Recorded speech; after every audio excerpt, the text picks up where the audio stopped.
हरि ओम गुरु ब्रह्मा गुरु विष्णु गुरुदेवो महेश्वरा गुरु साक्षात् परब्रह्म तस्मै श्री गुरुवे नमः।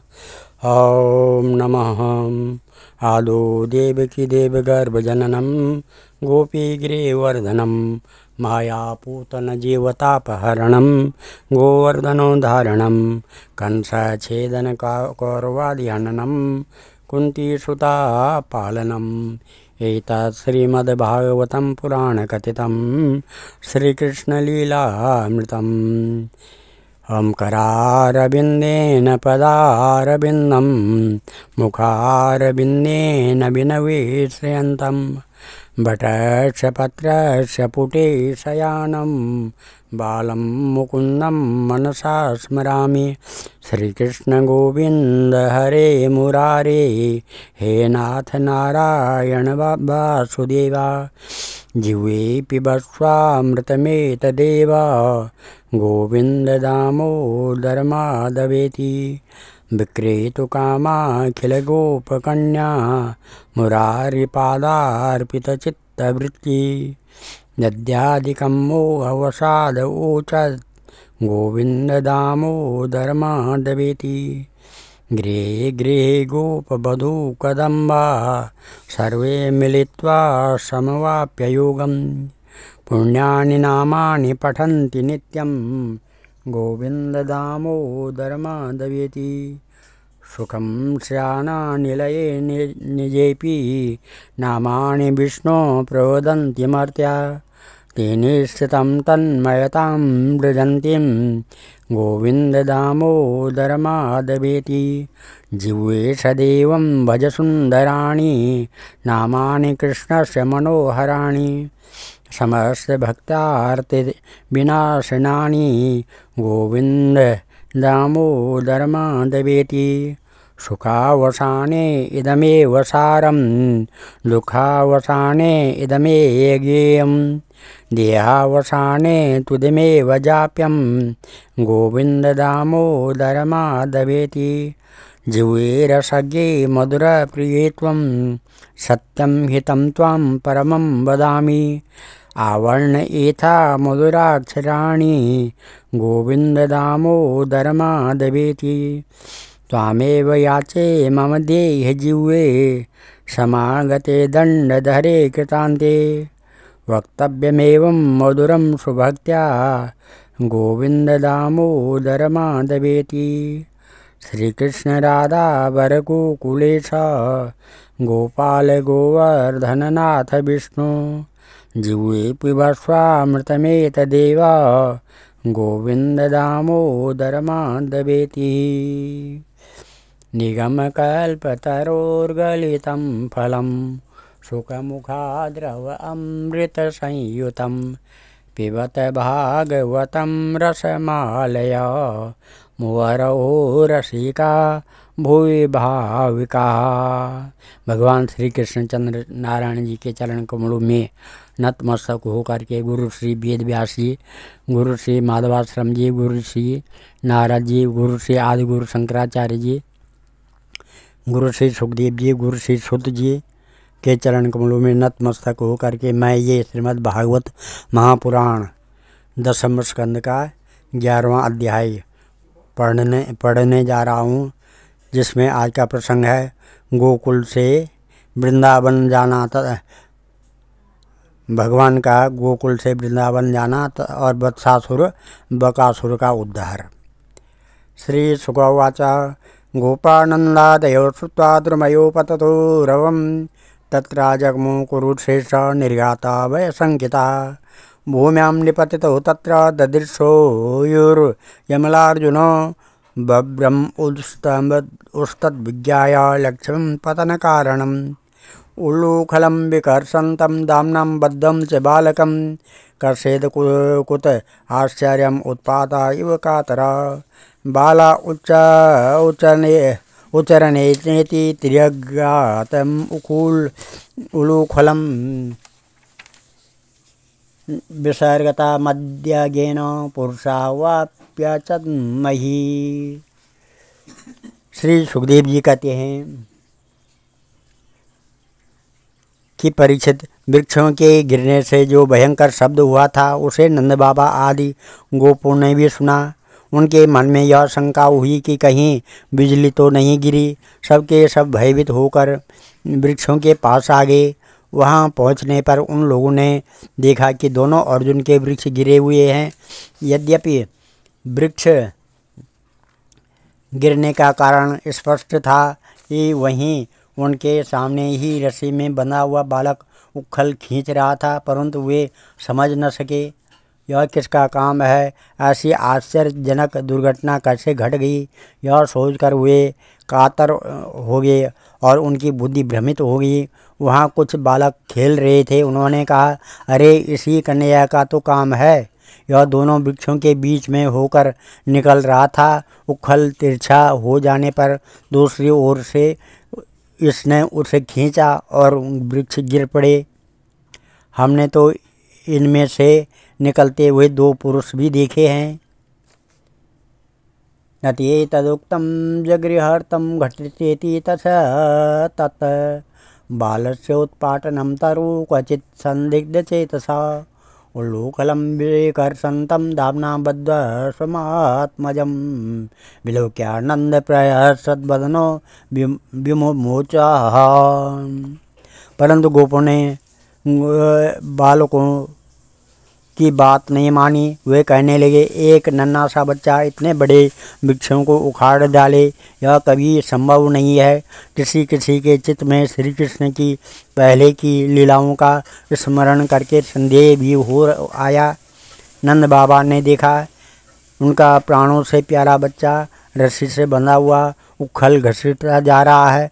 वे हंसने लगे और जल्दी से जाकर उन्होंने रस्सी की गांठ खोल दी। गोपीभिस्तौभितो नृत्यत भगवान बालवत् क्वचित् उद्गायति क्वचिन्मुग्धस्तद्वशो दारुयन्त्रवत् बिभर्ति क्वचिदाज्ञप्त पीठकोन्मान् पादुकां बहुक्षेपं न कुरुते स्वानां च प्रीतिमावहन् दर्शयत् तद्विदां लोकम् आत्मनो भृत्यवश्यतां ब्रजस्यो वाह वे हर्षम भगवान बालचेतम। सर्वशक्तिमान भगवान कभी कभी गोपियों के फुसलाने से साधारण बालकों के समान नाचने लगते, कभी भोले भाले अनजान बालक की तरह गाने लगते। वे उनके हाथ की कठपुतली उनके सर्वथा अधीन हो गए। कभी उनकी आज्ञा से पीड़ा ले जा आते तो कभी दूसरी आदि तोलने के बटखरे उठा लाते, कभी खड़ाऊ ले आते तो कभी अपने प्रेमी भक्तों को आनंदित करने के लिए पहलवानों की भांति ताल ठोकने लगते। इस प्रकार सर्वशक्तिमान भगवान अपनी बाल लीलाओं से ब्रजवासियों को आनंदित करते और संसार में जो लोग उनके रहस्य को जानने वाले हैं उनको यह दिखलाते कि मैं अपने सेवकों के वश में हूँ। कृणीय भू फलानि वा श्रुत्वा सत्वरमच्युता फलार्थी धान्यमादाय ययो सर्वफलप्रदा फल विक्रीणी तस्य च्युतधान्यं करद्वयं फलेरपूर्यद् रत्ने फल भाण्डार पूरिता। एक दिन कोई फल बेचने वाली आकर पुकार उठी, फल लो, फल ले लो, फल ले लो। यह सुनते ही समस्त कर्म और उपासनाओं के फल देने वाले भगवान अच्युत फल खरीदने के लिए अपनी छोटी सी अंजलि में अनाज लेकर दौड़ पड़े। उनकी अंजलि में अनाज तो रास्ते में ही बिखर गया, पर फल बेचने वाली ने उनके दोनों हाथ फल से भर दिए। इधर भगवान ने भी उसकी फल रखने वाली टोकरी रत्नों से भर दिए।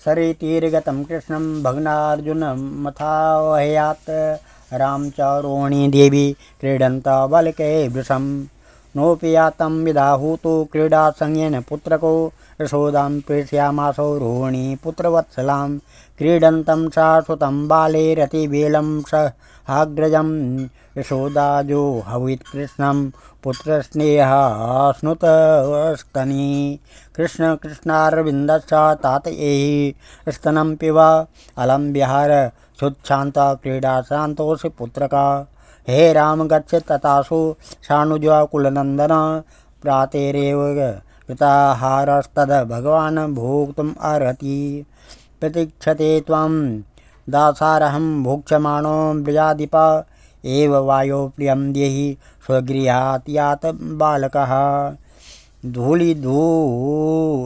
धूलिधूसरिताङ्गस्वं पुत्रमज्जन्मावह जन्मक्षमद्य भवतो विप्रेभ्यो देहि गा शुचि पश्य पश्य वयस्यास्ते मातृमिष्टान् स्वलङ्कृतान् त्वं च स्नातकृताहारो विहरस स्वलङ्कृता इत्थं यशोदा तव शेषशेखरं मत्वा सुतं स्नेहनिबद्धधि निप हस्ते गृहीत्वा स राम अच्युतं नीत्वा सुवाटं कृतयथोदयम्। तदंतर एक दिन यमला अर्जुन वृक्ष को तोड़ने वाले श्री कृष्ण और बलराम बालकों के साथ खेलते खेलते यमुना तट पर चले गए और खेल में ही रम गए। तब रोहिणी देवी ने उन्हें पुकारा, ओ कृष्ण, ओ बलराम, जल्दी आओ। परंतु रोहिणी के पुकारने पर भी वे आए नहीं, क्योंकि उनका मन खेल में लग गया था। जब बुलाने पर भी वे दोनों बालक नहीं आए, तब रोहिणी जी ने वात्सल्य स्नेहमयी यशोदा जी को भेजा। श्री कृष्ण और बलराम ग्वाल बालकों के साथ बहुत देर से खेल रहे थे। यशोदा जी ने जाकर उन्हें पुकारा। उस समय पुत्र के प्रति वात्सल्य स्नेह के कारण उनके स्तनों में से दूध निकल रहा था। वे जोर जोर से पुकारने लगी, मेरे प्यारे गनैया, ओ कृष्ण, कमल नयन, श्याम सुंदर बेटा, आओ, अपनी माँ का दूध पी लो। खेलते खेलते थक गए हो बेटा, अब बस करो। देखो तो सही, तुम भूख से दुबले हो रहे हो। मेरे प्यारे बेटा, राम, तुम तो समूचे कुल को आनंद देने वाले हो। अपने छोटे भाई को लेकर जल्दी से आ जाओ। देखो भाई, आज तुमने बहुत सवेरे कलयुग किया था, अब तो तुम्हें कुछ खाना चाहिए। बेटा बलराम ब्रजराज भोजन करने के लिए बैठ गए हैं, परंतु अभी तक तुम्हारी बाट देख रहे हैं। आओ, अब हमें आनंदित करो। बालकों, अब तुम लोग भी अपने अपने घर जाओ। बेटा देखो तो सही, तुम्हारा एक एक अंग धूल से लथपथ हो रहा है। आओ, जल्दी से स्नान कर लो। आज तुम्हारा जन्म नक्षत्र है, पवित्र होकर ब्राह्मणों को गोदान करो। देखो देखो, तुम्हारे साथियों को उनकी माताओं ने नहला धुला कर बीज पहुँच कर कैसे सुंदर सुंदर गहने पहना दिए हैं। अब तुम भी नहा धोकर खा पी कर पहन ओढ़ कर तब खेलना। परीक्षित, माता यशोदा का संपूर्ण मन प्राण प्रेम बंधन से बना हुआ था। वे चराचर जगत के शिरोमणि भगवान को अपना पुत्र समझती और इस प्रकार कहकर एक हाथ से बलराम तथा दूसरे हाथ से श्री कृष्ण को पकड़कर अपने घर ले आई। इसके बाद उन्होंने पुत्र के मंगल के लिए जो कुछ करना था वह बड़े प्रेम से किया। गोपवृद्धा मोत्पातान् नूभय बृहद्वने नन्दादया समागम्य ब्रजकार्यमन्त्रयन्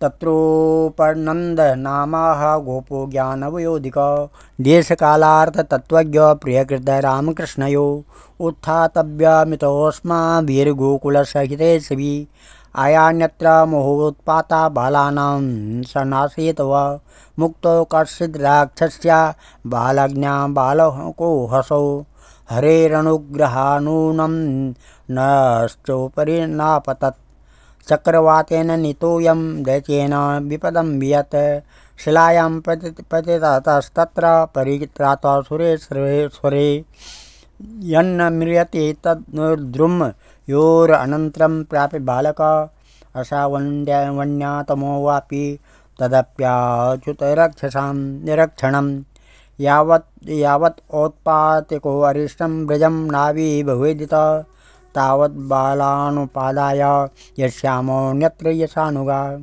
वनं वृन्दावनं नाम पशुभ्य नवकाननं गोपी गवां सेव्यं पुण्यादित्येण विरुधं तत्राद्यादेव यस्याम शकटान् युक्तमां चिरं गोदनाद्यग्रतो यान्तु भवतां यदि रोचते।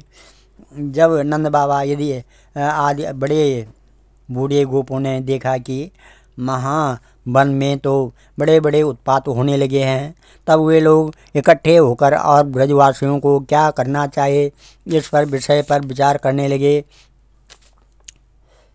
लगे। उनमें से एक गोप का नाम था उपनंद। वे अवस्था में तो बड़े थे, वे ही ज्ञान में भी बड़े थे। उन्हें इस बात का पता था कि किस समय किस स्थान पर किस वस्तु से कैसा व्यवहार करना चाहिए। साथ ही वे यह भी चाहते थे कि राम और श्याम सुखी रहें, उन पर कोई विपत्ति ना आवे। उन्होंने कहा, भाइयों, अब यहाँ ऐसे बड़े बड़े उत्पात होने लगे हैं जो बच्चों के लिए तो बहुत ही अनिष्टकारी है। इसलिए यदि हम लोग गोकुल और गोकुलवासियों का भला चाहते हैं तो हमें यहाँ से अपना डेरा डंडा उठाकर कूच कर देना चाहिए। देखो, यह सामने बैठा हुआ नंद राय का लाडला सबसे पहले तो बच्चों के लिए काल स्वरूप ने हत्यारी पूतना के चंगुल से किसी प्रकार छूटा। इसके बाद भगवान की दूसरी कृपा हुई कि इसके ऊपर उतना बड़ा छकड़ा गिरते गिरते बचा।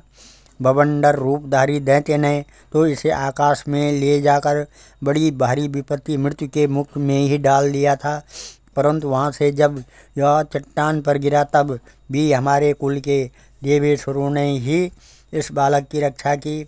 यमलार्जुन वृक्षों के गिरने के समय उनके बीच में आकर भी यह और कोई बालक न मरा। इससे भी यही समझना चाहिए कि भगवान ने हमारी रक्षा की।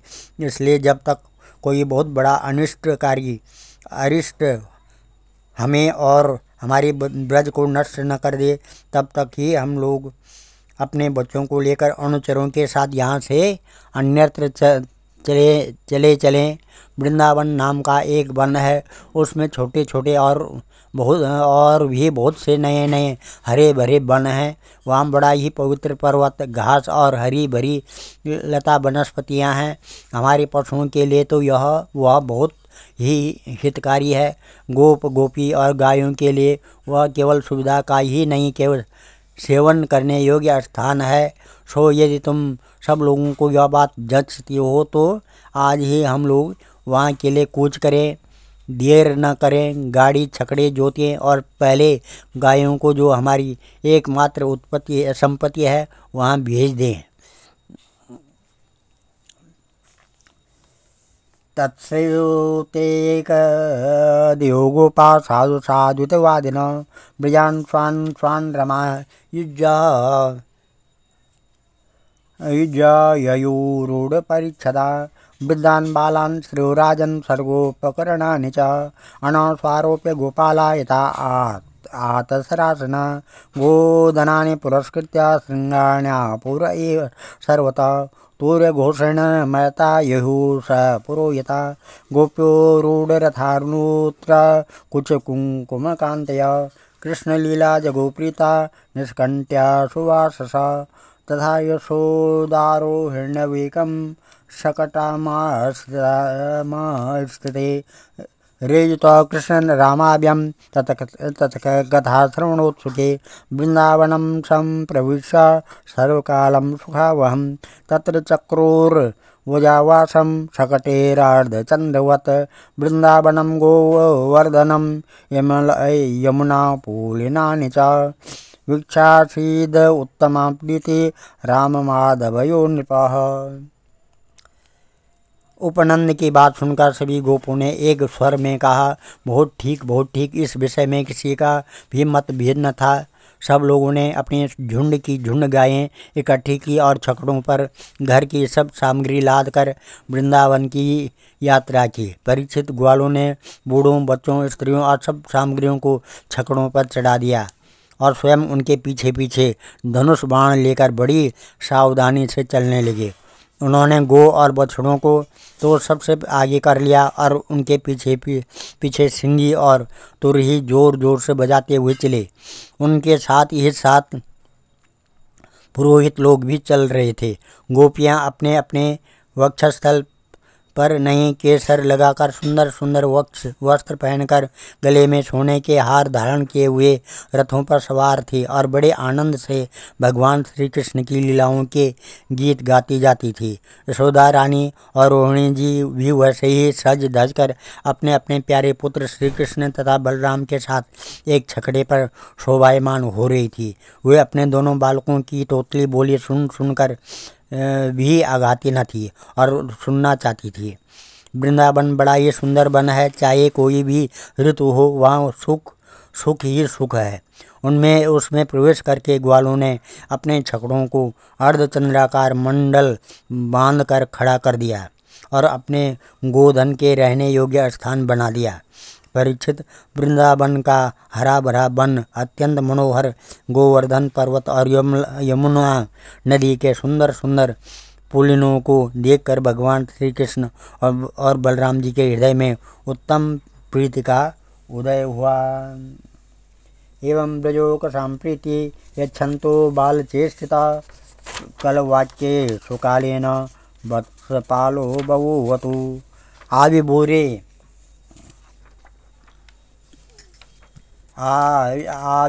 ब्रजभुः स गोपालधारके चार्यामास तुरुवत्सान् नानाक्रीडा परीक्षितौ।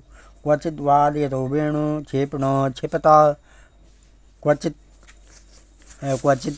किङ्कणी, क्वचित् कृत्रिम गो वृक्ष्यमाणो नर्दन्तो युधाते परस्परम् अनुकृत्या रुतेरिया जंतो चेरत प्राकृतो यथा। इस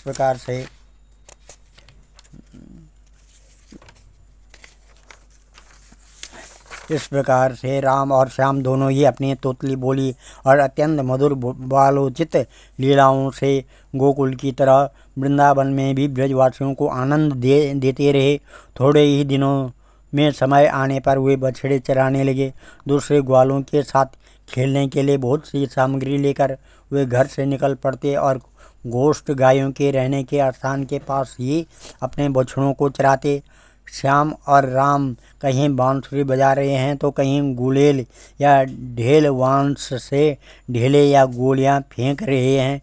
किसी समय अपने पैरों के घुंघरू पर तान छेड़ रहे हैं तो कहीं बनावटी गाय और बैल बनकर खेल रहे हैं। एक और देखे तो सांड बनकर हंकड़ते हुए आपस में लड़ रहे हैं, तो दूसरी ओर मोर, कोयल, बंदर आदि पशु पक्षियों की बोलियां निकाल रहे हैं। परीक्षित, इस प्रकार सर्वशक्तिमान भगवान साधारण बालकों के समान खेलते रहते हैं।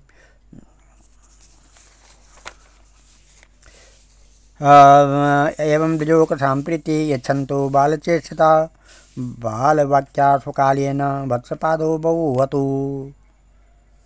आविदूरे ब्रजभुः स गोपालधारके चार्यामासु तुरुवत्सान् नानाक्रीडा परीक्षितो।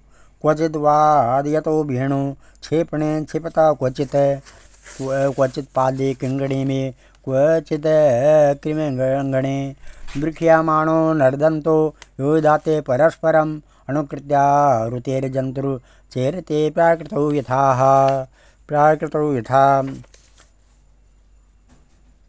कदाचित् यमुनातीरे वत्सां चारयतो स्वके वयस्य कृष्णबालयोर्जिङ्गासुरदैत्य आगमत्। तं वत्सरूपेण वीक्ष्य वर्षयूतगतं हरि दर्शयन् बालदेवाय शनैर्मुग्धम् इव सदत्। गृहीत्वा पर पादाभ्यां शैलाङ्गूलमच्युता भ्रामित्वा भ्रामिता कपित्थाग्रे प्रेणोग्रगतजीवितं स कपित्थैर्महाकाय पत्यमाने पपातः तं वीक्ष्य विस्मृता बाला संससो साधु साधुता देवस्सा परिस्तुष्टा बभूव पुष्पवर्षणिः।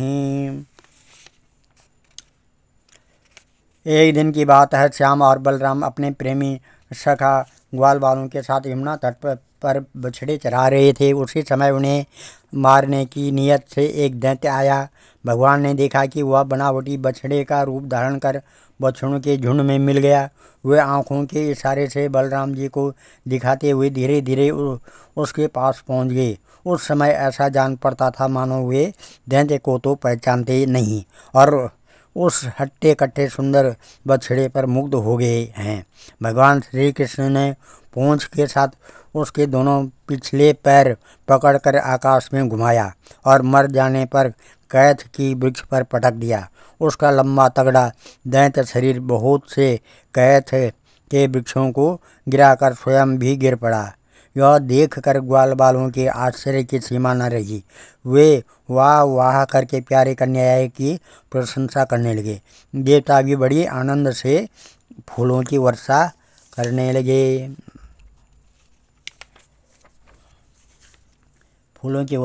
लगे।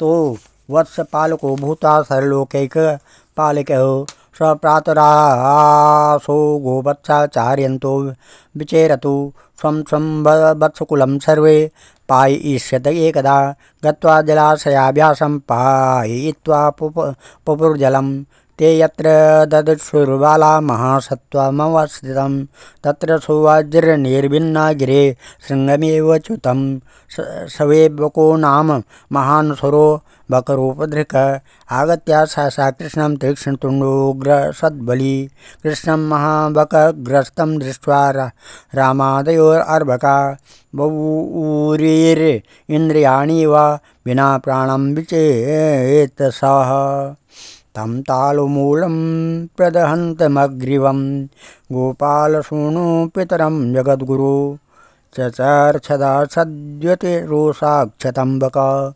स्तुर्णेन हन्तुं पुनरव्यपद्यत तमाततन्तं नगरीयतुण्डयोर्दौर्भ्यां कंसशकं शतांपति पश्येषु बालेषु ददार लीलया मुदा वहो वीरणद् दिवोकसाद सदा बकार्यं सुरलोकवासिना समाकिरन्नन्दमलिकादिभिः समीडिरे चानकशङ्खसंस्तवे स्तदवीक्ष्य गोपालसुताय विस्मरे मुक्तं बकास्याद् उपलभ्य बालका रमादया प्राणमिवेन्द्रियो गण स्थानागतं तं परिरभ्य निर्वितः प्राणे वत्सन् व्रजमेत्य तज्जुगः।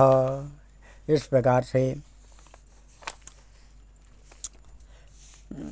परीक्षित जो सारे लोगों के एकमात्र रक्षक हैं वे ही श्याम और बलराम अब वत्सपाल बछड़ों के चरवाहे बने हुए हैं। वे तड़के ही उठकर कलेवे की सामग्री लेते और बछड़ों को चराते हुए एक वन से दूसरे वन में घुमा करते हैं। एक दिन की बात है। सब ग्वाल बाल अपने झुंड के झुंड बछड़ों को पानी पिलाने के लिए जलाशय के तट पर ले गए। उन्होंने अपने बछड़ों को जल पिलाया और फिर स्वयं भी पिया। ग्वाल बालों ने देखा कि वहाँ एक बहुत बड़ा जीव बैठा हुआ है। वह ऐसा मालूम पड़ता था मानो इंद्र के वज्र से कटकर कोई पहाड़ टुकड़ा गिरा हुआ है। ग्वाल बाल उसे देखकर डर गए। वह बक नाम का एक बड़ा भारी असुर था जो बगुले का रूप धर के वहाँ आया था। उसकी चोंच बड़ी तीखी थी और स्वयं बड़ा बलवान था। उसने झटपट श्री कृष्ण को निगल लिया। जब बलराम आदि बालकों ने देखा कि वह बड़ा भारी बगुला श्री कृष्ण को निगल गया तब उसकी वह गति हुई जो प्राण निकल जाने पर इंद्रियों की होती है। वे अचेत हो गए। परीक्षित श्री कृष्ण लोक पितामह ब्रह्मा के पिता हैं। वे लीला से ही गोपाल बालक बने हुए हैं। जब वे बगुले के तालू के नीचे पहुँचे तब वे आग के समान उसका तालू जलाने लगे। अतः उस दैत्य ने श्री कृष्ण के शरीर पर बिना किसी प्रकार का घाव किए ही झटपट उन्हें उगल दिया और फिर बड़े क्रोध से अपनी कठोर चोंच से उन पर चोट करने के लिए टूट पड़े। कंस का सखा बकासुर अभी भक्त वत्सल भगवान श्री कृष्ण पर झपट ही रहा था कि उन्होंने अपने दोनों हाथों से उसके दोनों ठोर चोंच पकड़ लिए और ग्वाल बालों के देखते ही खेल में उसे वैसे ही चीर डाला जैसे कोई बीरण गांडर जिसकी जड़ का खस होता है कि चीर डाले। इससे देवताओं को बड़ा आनंद हुआ। सभी देवता भगवान श्री कृष्ण नंद नवन के बेला चमेली आदि के फूल बरसाने लगे तथा नगाड़े शंख आदि बजाकर एवं स्तोत्रों के द्वारा उनको प्रसन्न करने लगे। और सब देखकर सबके सब ग्वाल बाल आश्चर्यचकित हो गए। जब बलराम आदि बालकों ने देखा कि श्री कृष्ण भोले के मुँह से निकलकर हमारे पास आ गए हैं, तब उन्हें ऐसा आनंद हुआ मानो प्राणों के संचार से इंद्रियां सचेत और आनंदित हो गई हों। सबने भगवान को अलग अलग गले लगाया। इसके बाद अपने अपने बछड़े हाँक कर सब ब्रज में आए और वहाँ उन्होंने घर के लोगों से सारी घटना सुनाई।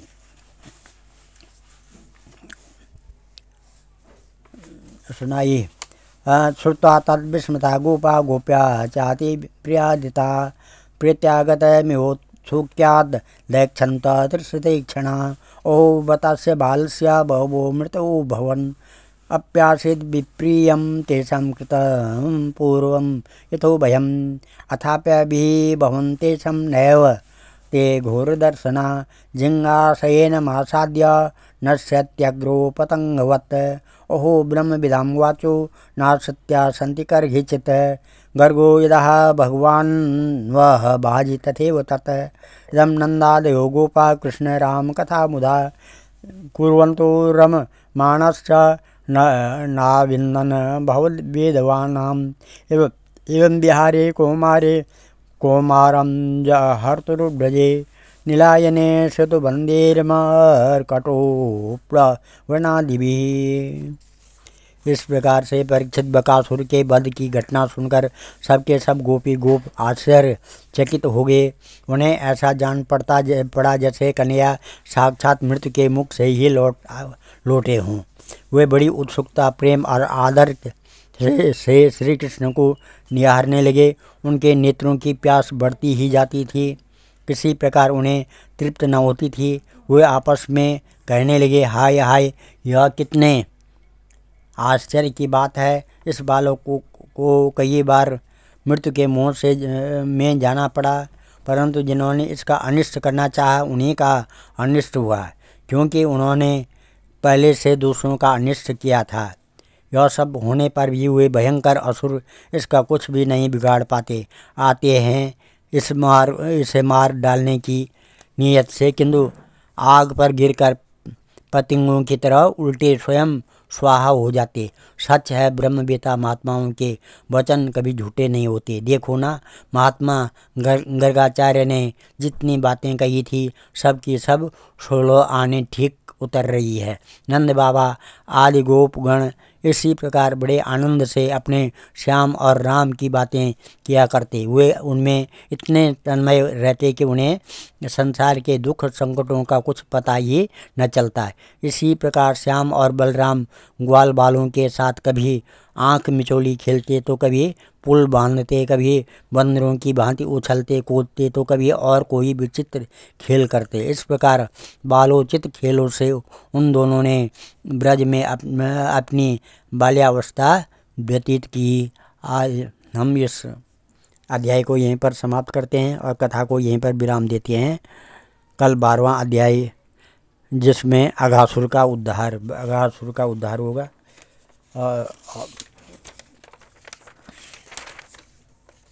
ओम भजे ब्रजैकमण्डनं समस्त पापखण्डनं स्वभक्तचित्तरञ्जनं सदैव नन्दनन्दनं सुपिच्छगुच्छमस्तकं सुनादवेणुहस्तकम् अनङ्गरङ्गसागरं नमामि कृष्णनागरं मनोजगर्वमोचनं विशाललोललोचनं विधूतगोपशोचनं नमामि पद्मलोचनं करारविन्दभूधरं स्मृतावलोकसुन्दरं महेन्द्रमानधारणं नमामि कृष्णवारणं कदम्बशूर्णकुण्डलं सुचारुगण्डमण्डनं मृगाङ्गनयकवल्लभं नमामि कृष्णदुर्लभं यशोदया समोदया सगोपया सनन्दया युतं सुखगदायकं नमामि गोपनायकं सदैव पादपङ्कजं मदीयमानसे निजं ददानमुत्तमालकं नमामि नन्दबालकं समस्तदोषशोषणं समस्तलोकपोषणं समस्तगोपमानसं नमामि नन्दलालसा भूभरावतारकं भवाब्धकर्णधारकं यशोमती किशोरकं नमामि चित्तचोरकं दृगन्धकान्तभञ्जनं सदा सदाल्यसंज्ञिनं दिने दिने नवं नवं नमामि नन्दसम्भवं